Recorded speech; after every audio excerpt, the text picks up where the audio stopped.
¿Qué tal? ¿Cómo están, amigas, amigos? Bienvenidos a mi canal, El Enmascarado Político MX. Los saludo con gusto. Hoy sabadito 21 de enero de 2023. Y vamos a lo que nos truje Chencha. Y es que ustedes conocerán a este personaje que está enfrente de nosotros. Prácticamente le teníamos mucho respeto porque defendía y apoyaba este movimiento muy importante que es la Cuarta Transformación. Sí, este personaje es Gibran Ramírez Reyes, que actualmente, como lo corrieron por hacer sus tranzas, y no lo digo yo, lo dice Hernán Gómez Broera en su programa El Octágono, en el canal La Octava, que por cierto me gusta mucho, se los recomiendo. Como lo corrieron y le llegaron al precio, claro, anda hablando pues mal del presidente y de todo su gobierno. Él anda de programa en programa chayotero. Todos estos programas que inventan y hablan, por supuesto, cosas malas del presidente y sus colaboradores, ¿no? Uno de estos programas es el de José Cárdenas o Pepe Cárdenas, donde lo entrevista hace 2 días, dándole una introducción de intelectual, pensante, que da clases en varias instituciones de prestigio, en fin, al final que su opinión cuenta, aunque haya apoyado a la cuarta T, como diciendo, tú sí piensas y estos otros no. Puro repetir y repetir lo que le dice su jefe, ¿no? Así lo introduce. Y la primera pregunta que le hacen es: ¿qué te hizo cambiar? Porque sabemos que recientemente declaraste que la cuarta transformación es un fracaso. Y ustedes lo van a ver tomando respiración, como para decir, ¿qué invento? ¿Qué invento? Y empieza a decir que hubieron renuncias sobre lo que se quería hacer y da ejemplos como universalizar la salud a través del IMSS. No se hizo, se inventó el INSABI, no se administró bien, se hizo todo mal, pero también se intentó recomponer, pero como no va a dar tiempo y no se hará en este sexenio, bueno, esa es una que dicen, ¿no? También que se iban a arreglar lo de las pensiones, hablando de las afores, que se hicieron unas micro reformas que beneficiaban más a las afores y no a los trabajadores. Esa es otra, ¿no? Y pues se suelta a desvariar con varios temas donde metió a la pandemia, la oligarquía, a los jóvenes, a las mujeres, en fin, puro bla bla, bla bla, hasta metió a los créditos de Cope y hasta los consultores que están a un lado de las farmacias. Puras mentiras y mentiras. Vamos a ver el video de esta entrevista y luego pasamos al intro del canal y después les pongo el video de Hernán Gómez donde te da a conocer quién es o quién fue realmente Gibran Ramírez. No se lo pierdan porque está muy interesante. Vámonos. Mucho al doctor Gibran Ramírez Reyes. Gibran es doctor en ciencias políticas y profesor de ciencias sociales en varias instituciones académicas de muy alto nivel, colaborador en varios medios de información. Como un hombre, él es un hombre considerado un intelectual en apoyo a la cuarta transformación, a la 4T, al menos así lo fue en su momento, así lo ha expresado a lo largo de sus columnas y sus programas de análisis políticos en defensa del presidente de la República y de su proyecto de la cuarta transformación, un hombre que ha ganado una enorme credibilidad por tratarse de una voz, por supuesto, enfática, nueva, firme, ilustrada, creíble desde la izquierda, de ser un ser pensante, no ser solamente alguien que repite lo que le piden que repita, sino alguien que asimila. Bueno, y tan es así que Gibran ha tenido un choque con la cuarta transformación, pero dejemos primero dejemos que nos salude Gibran, quien está en este momento enlazado con usted y con nosotros. Gibran, doctor, ¿cómo te va? Muy buena tarde. ¿Qué tal, Pepe? Todo muy bien, muy contento de estar platicando de nuevo contigo, con tu vasta audiencia, y sí es siempre muy interesante. Te agradezco, Gibran. A veces no coincidimos, pero el chiste, insisto, es el debate de las ideas, que es a lo que convocamos siempre. Por eso se escuchan aquí todas las voces. Gibran, ¿qué te hizo cambiar? Porque sabemos que recientemente declaraste que la cuarta transformación es un fracaso. No sé si soy demasiado directo.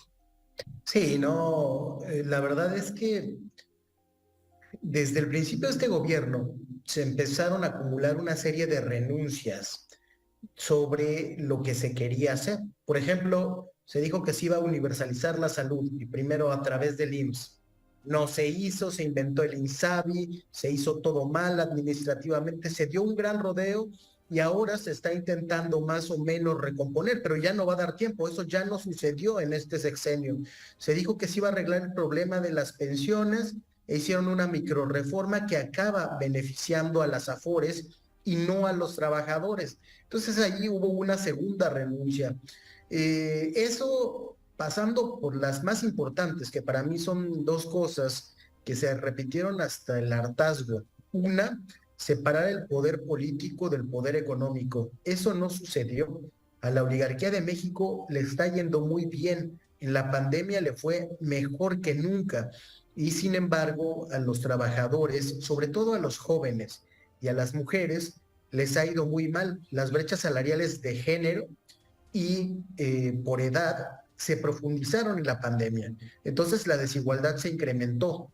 Un gobierno de izquierda no hace eso y no está contento con eso.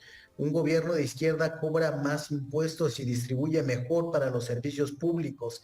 En este caso todo quedó sacrificado en el altar de las transferencias directas, de las pensiones a adultos mayores, de algunas de las becas que acaban de regreso en la bolsa de los oligarcas por medio de créditos que tienen en las tiendas minoristas que les venden en Coppel o en Electra y también en los servicios médicos de consultorios adyacentes a farmacias.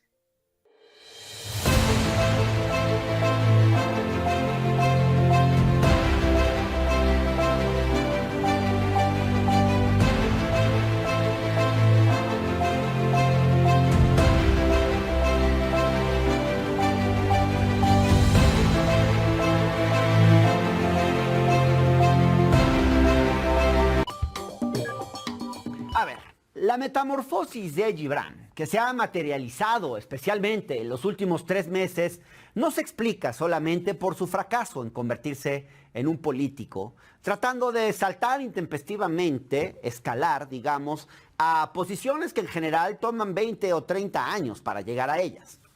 No, la razón del sorpresivo giro de Gibran hay que buscarla fundamentalmente en el negro expediente que dejó cuando estuvo al frente de la Conferencia Interamericana de Seguridad Social, la CIS, en la que manejó el presupuesto de la organización de una forma a tal punto desasiada que el propio Gibran sabe bien que no tiene cómo escapar de lo que se le viene encima. No es casual que el punto de inflexión en la conversión de Gibran Ramírez, en la conversión político e ideológica, coincida con una auditoría externa a los estados financieros de 2020, presentado ante la reunión ordinaria del Comité Permanente de la CIS en septiembre de este año. Pero sobre todo, que además coincide con el informe presentado por el Contralor Interno de la organización, Nicolás Stark Aguilera, el cual resulta demoledor para la gestión encabezada por Ramírez. Y pues digamos que este Contralor, que como les digo es de nacionalidad chilena, pues no podría tener la más mínima motivación política porque ni siquiera está al tanto de la política interna en nuestro país. A sabiendas de que pocos en la 4T estarían dispuestos a salir en su defensa, Gibran probablemente no ha encontrado mejor estrategia que migrar a las filas del monrealismo. Un personaje al que, como hemos visto, antes denostaba, para además abrazar un discurso similar al de un opositor y denostar al presidente en programas como los de Carlos Loret o en Atypical TV con Televale. En el fondo, lo que el joven Ramírez estaría haciendo es allanar el camino para, llegado el momento, presentarse como un perseguido por sus nuevas posiciones políticas. Y les apuesto que eso es lo que va a intentar hacer. En una serie de investigaciones presentadas en 2020, revelamos en este espacio cómo Ramírez Reyes había utilizado el presupuesto y la estructura de la CIS para favorecer un proyecto político personal y desde ahí construir su candidatura a la presidencia de Morena. Escribimos entonces que era altamente probable que una parte del presupuesto de la CIS se estuviera desviando a la campaña de Gibran. Cuando Ramírez terminó su fallido intento por convertirse en presidente de Morena, Zoé Robledo, digamos el secretario general del IMSS, o director, perdón, general del IMSS, que es la cabeza, digamos, informalmente de la CIS, le negó la posibilidad de volver a la conferencia. El director del IMSS estalló en cólera cuando se enteró de la forma en que Gibran había manejado la organización y nunca le perdonó que él mismo, el propio Zoé, tuviera que ir a una conferencia de prensa a rendir cuentas por los malos manejos de la organización cuando el asunto llegó a la mañanera.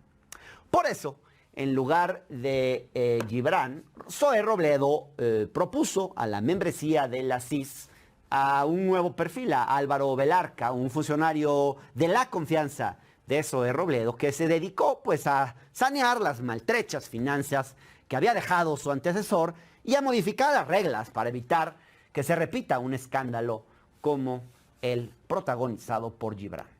Pero lo más importante es que llegó a la organización un nuevo contralor interno.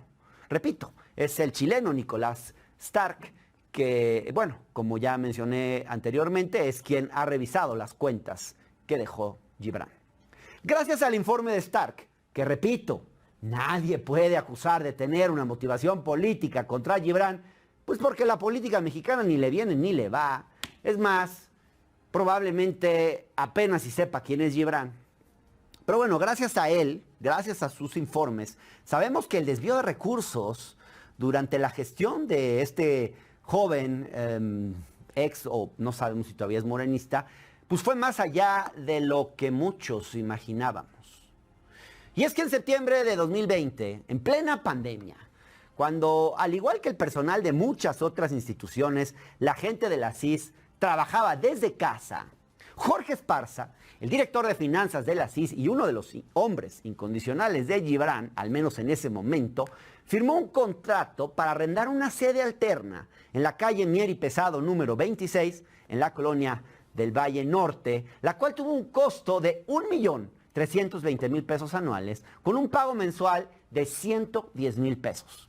Esta decisión, como lo explica el informe de Stark, al cual pudimos tener acceso, fue tomada por Gibran, fue una decisión tomada por Gibran sin consultar con ningún órgano superior de la conferencia y sin justificación operacional para las finalidades propias de la CIS. Y es que si algo sobraba en la sede de la Conferencia Interamericana de Seguridad Social, que está ahí en San Jerónimo, era espacio. Cualquiera que haya estado ahí lo sabe. ¿Cómo explicar entonces que en plena pandemia, todos trabajando desde casa, repito, que en plena pandemia fuera necesario rentar una oficina alterna? Resulta difícil justificar una decisión de este tipo, más aún cuando el contrato fue firmado en agosto de 2020, justo en el contexto de la disputa por la presidencia de Morena, disputa que comenzó formalmente en julio de 2020. Además de esto, durante el tiempo en que Gibran fungió como secretario general de la CIS, no se pagó el arriendo de las oficinas centrales y en cambio se utilizó ese excedente para financiar un conjunto de oficinas muy bonitas a un costo cercano a los 2 millones de pesos. Recordarán ustedes que en la 4T esto de remodelar oficinas está, digamos, pues prácticamente prohibido desde aquel decreto inicial de López Obrador. En fin, en total, Gibran gastó durante el año 2020, cuando se candidateó para presidir Morena, cerca de 4 millones de pesos entre el arriendo de su sede alterna, la compra de muebles y la remodelación de oficinas. Casi con toda seguridad, podríamos afirmar que estas oficinas fueron utilizadas para la campaña de Gibran. ¿Cómo explicar, si no, que se hayan rentado en agosto de 2020, cuando el proceso interno de Morena inició en julio y concluyó en octubre, y cuando él, además, pidió licencia? No deja de llamar la atención, además, el elevado costo del alquiler pagado por las oficinas de Mier y Pesado. A pesar de que la conferencia pagó un año por adelantado, lo que debió suponer un descuento en todo caso, la cuota mensual fue de 110.000 pesos mensuales. O sea, Gibran había pagado 110, pero ahora quiero comentarles que hoy esas mismas oficinas las alquila la bancada de Movimiento Ciudadano en la Cámara de Diputados. Luego de consultar con legisladores de ese partido y con administrativos de Movimiento Ciudadano, nos enteramos que ellos pagan 80,000 pesos mensuales, es decir, 30,000 pesos menos cada mes, menos de lo que pagaba Gibran. Extrañamente, en tiempos de pandemia, cuando el valor de las oficinas mostraba una tendencia a la baja, Gibran pagaba casi 30% más de lo que se paga hoy, cuando los precios han vuelto a subir. Como que aquí hay algo muy raro que este joven nos debiera explicar, ¿no creen ustedes? Y bueno, como dice siempre el presidente López Obrador, lo que no suena lógico, suena metálico.